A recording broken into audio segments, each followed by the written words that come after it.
নমস্কার।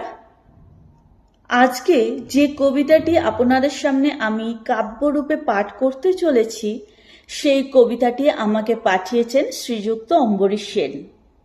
কবিতাটি নাম আবারও উঠবি আবারও লড়বি।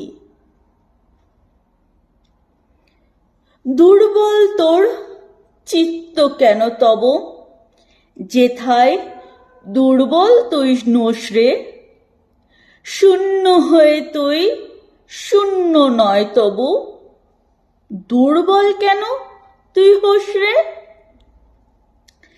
একটুকু ঝড়ে মাস্তুল দোলে, ভয় কেন তোর হৃদয় গভীরে।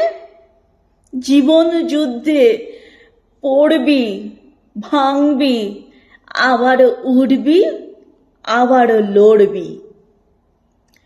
দুর্বল পাতা ঝরে পড়ে যায়, ঝোড়ো হাওয়া তারে তলে স্থান নাহি দেয়। দুর্বলতা তোর মনে নাহি রয়, তবে দুর্বল কেন তুই হোসরে। নমস্কার।